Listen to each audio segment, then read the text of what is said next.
सत्यासाठी सज्ज, अन्यायाविरुद्ध जागरूक. आपण पाहताय महादूत न्यूज.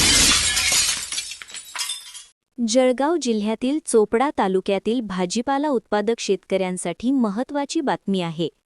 चोपडा शहरातील आझाद चौक परिसरात वर्षानुवर्षे सुरू असलेला भाजीपाला व फळांचा लिलाव आता 1 फेब्रुवारीपासून कृषी उत्पन्न बाजार समितीमध्ये होणार आहे. याबाबत माहिती देताना कृषी उत्पन्न बाजार समितीचे सभापती नरेंद्र पाटील यांनी पत्रकार परिषदेत सांगितले की या निर्णयासंदर्भात तालुक्यातील भाजीपाला उत्पादक शेतकरी व व्यापाऱ्यांची बैठक घेऊन त्यांना आवश्यक सूचना देण्यात आल्या आहेत.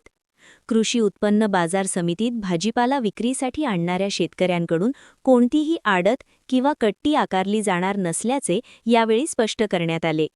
भाजीपाला व फळांचे लिलाव सुरू झाल्यानंतर व्यापारी आणि शेतकरी दोघांनाही कृषी उत्पन्न बाजार समितीच्या वतीने पारदर्शक आणि न्याय्य पद्धतीने व्यवहार दिला जाईल, असा विश्वासही यावेळी व्यक्त करण्यात आला. तसेच चोपडा तालुक्यातील भाजीपाला उत्पादक शेतकऱ्यांनी जास्तीत जास्त भाजीपाला कृषी उत्पन्न बाजार समितीत विक्रीसाठी आणावा, असे आवाहन सभापती नरेंद्र पाटील यांनी केले. यावेळी उपसभापती विनायक चव्हाण देखील उपस्थित होते. नमस्कार. चोपडा कृषी उत्पन्न बाजार समितीकडनं आमच्या सारे संचालक मंडळाचा निर्णय असा झाला की आपण शेतकऱ्यांची काहीतरी देणे लागत असतो, शेतकऱ्यांसाठी आपण काहीतरी करायला हवं. आपल्या बाजार समितीच्या आवारात भाजीपाल्याचे लिलाव हे व्हावेत अशी शेतकऱ्यांची सुद्धा बरेच दिवसांपासून होती आणि आमचे आमदार साहेबांचे आदेश आम्हाला होते की आपल्या शेतकऱ्याची कुठेतरी पिळवणूक होत आहे, शेतकऱ्यांसाठी आपण काहीतरी देणे लागतो, म्हणून त्यांचे सुद्धा आम्हाला आदेश होते आमदार साहेबांचे. त्या अनुषंगाने आम्ही 1 फेब्रुवारीपासून चोपडा मार्केट कमिटीच्या प्रिमायसेसमध्ये भाजीपाल्याचे आणि फूडचे लिलाव आम्ही जाहीर करणार आहोत. आमची शेतकऱ्यांसोबत सुद्धा एक बैठका आणि चर्चा झालेल्या आहेत आणि तिथल्या व्यापाऱ्यांशी सुद्धा आडत्यांशी सुद्धा आमच्या चर्चा झालेल्या आहेत. काही आडते पॉझिटिव्ह आहेत, काहींच्या मनात निगेटिव्ह भावना येते. आम्ही ती निगेटिव्ह भावना सुद्धा काढण्याचे प्रयत्न त्यांचे करत आहोत. येत्या 1 फेब्रुवारी 2026 पासून या चोपडा कृषी उत्पन्न बाजार समितीमध्ये लिलाव होतील. मी साऱ्या शेतकरी बांधवांना, चोपडा तालुक्यातील साऱ्या शेतकरी बांधवांना एकच आवाहन करू इच्छितो, येत्या 1 फेब्रुवारी 2026 पासून चोपडा बाजार समितीमध्ये लिलावासाठी आपण माल आपल्या प्रिमायसेसमध्ये आणावा. आपल्याला योग्य असा रेट मिळेल, योग्य असा भाव दिला जाईल आणि आपली पिळवणूक थांबेल.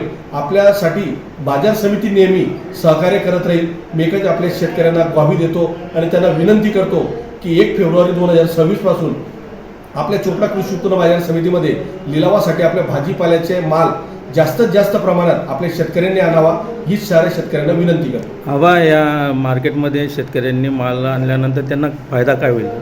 शेतकऱ्यांना माल आणल्यानंतर एकच फायदा होईल की आतापर्यंत चोपडा नगरपालिकेच्या प्रिमायसेसमध्ये म्हणजे त्यांच्या प्रांगणात जो लिलाव प्रक्रिया व्हायची ती चुकीची व्हायची.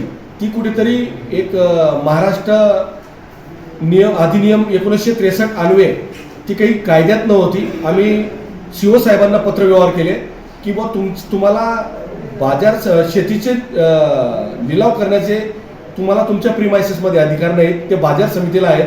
त्यांनी लागलीच सांगितलं की हे लिलाव तुमच्या प्रिमायसेसमध्ये केले तरी आम्हाला काही अडचण नाही. म्हणून आम्ही साऱ्या व्यापाऱ्यांना आणि शेतकऱ्यांना एकच विनंती केली आणि आपल्या प्रिमायसेसमध्ये झाल्यानंतर शेतकऱ्यांचा फायदा असा होईल की शेतकऱ्याकडनं आडत घेतली जात नाही, शेतकऱ्याकडनं 1 रुपयाची कट्टी कापली जात नाही.